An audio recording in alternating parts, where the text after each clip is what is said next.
আসসালামু আলাইকুম বন্ধুরা, শান্তির ব্লগ অ্যান্ড রান্নায় সবাইকে স্বাগত। কেমন আছেন সবাই? আশা করি ভালো আছেন। আবারও চলে এলাম আর একটা রেসিপি নিয়ে।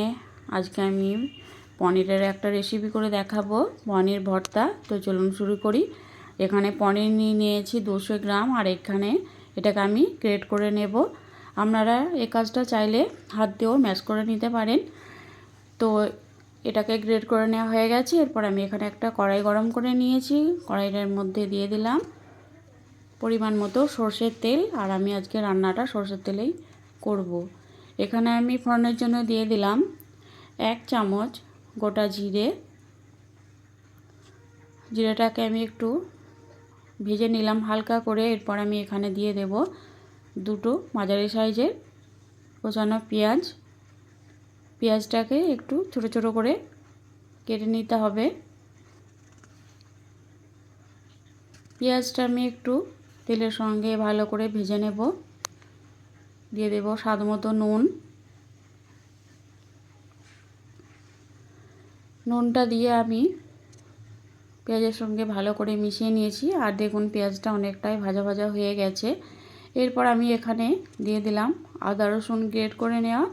আর এখানে আমি ক্যাপসিকাম দিয়ে দিলাম। ক্যাপসিকাম আমি এখানে দিয়েছি একটা ক্যাপসিকাম নিয়ে ওর অর্ধেকটা এরকম ছোট ছোট টুকরো করে দিয়ে দিলাম। এটাকে ভেজে নিয়েছি। এরপর আমি এখানে পেস্ট করে নিয়েছি টমেটো একটা বড় সাইজের, আর কাঁচা লঙ্কা। তো পেঁয়াজ আর ক্যাপসিকামটা ভাজা হয়ে গেছে। এরপর আমি এর মধ্যে দিয়ে দিলাম টমেটো পেস্ট। এখানে 2টো কাঁচা লঙ্কা আর 2টো মাঝারি সাইজের টমেটো আমি পেস্ট করে নিয়েছি, এটা এর মধ্যে দিয়ে দিলাম। এরপর এর সঙ্গে এটাকে খুব ভালো করে কষিয়ে নেব, যাতে টমেটোর গন্ধটা আদা রসুনের গন্ধ চলে যায়। তো এটাকে খুব ভালো করে ভেজে নিতে হবে। আর দেখুন এটা আমার ভাজা হয়ে গেছে, আর এর থেকে প্রায় তেলটা ছেড়ে দিয়েছে। এই দেখুন খুব সুন্দর করে এটাকে ভেজে নিয়েছি।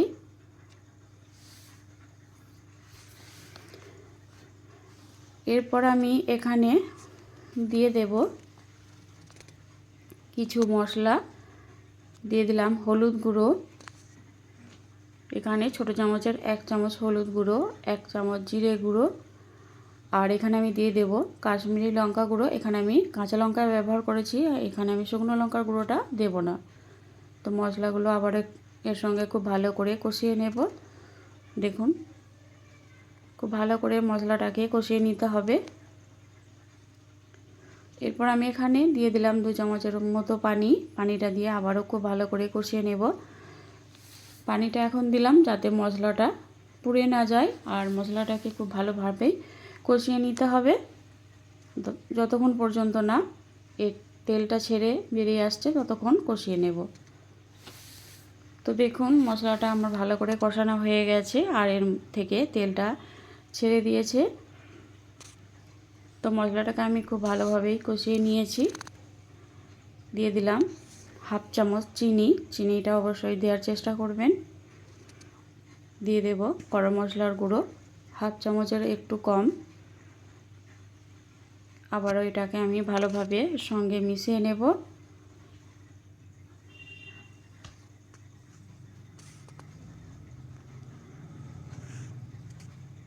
তো মশলাটা আমার কষানো হয়ে গেছে দেখুন। এরপর আমি এখানে দিয়ে দেব পানি। আমি এখানে 1/2 কাপের মতো পানি দিয়ে দিলাম, কারণ এখানে খুব বেশি পানি আমি দেব না। পানিটা দিয়ে আমি আবারও খুব ভালোভাবে এটাকে ফুটতে দেব। তো কিছুক্ষণ পর দেখুন ফিরে এলাম, আবার পানিটা দিয়েছিলাম, ঝোলটা বেশ ভালোভাবেই ফুটে উঠেছে। এরপর আমি এর মধ্যে গ্রেট করে নেওয়া পনিরটা দিয়ে দিলাম।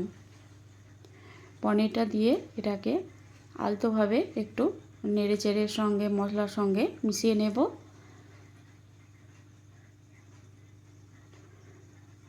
এরকম আলতোভাবে এটাকে নেড়েচেড়ে সঙ্গে মিশিয়ে নেব, কারণ পনিরটা এমনিতেই নরম, আর খুব বেশি এরকম নাড়া দিলে এটা বেশি গলে যাওয়ার সম্ভাবনা আছে।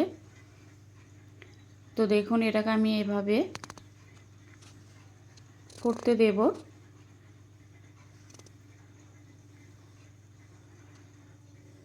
তো এটা আমার প্রায় হয়ে এসেছে দেখুন। এরপর আমি এখানে সবশেষে দিয়ে দিলাম কাঁচা লঙ্কা চেরা। আর আপনারা যদি ধনেপাতা কেউ পছন্দ করেন তাহলে এর উপর ধনেপাতা ছড়িয়ে দিতে পারেন। আমাদের বাড়িতে খুব একটা ধনেপাতা পছন্দ করে না, ওই জন্য দিলাম না।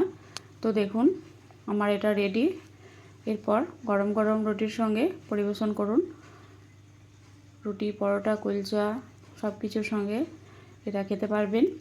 তো কেমন হয়েছে বন্ধুরা অবশ্যই জানাবেন। ভালো লাগলে লাইক কমেন্ট শেয়ার করবেন। এটা খেতে দুর্দান্ত লাগে। একবার হলেও বাড়িতে এভাবে করে আপনারা বানিয়ে খেয়ে দেখবেন, আর কেমন হয়েছে অবশ্যই আমাকে জানাবেন।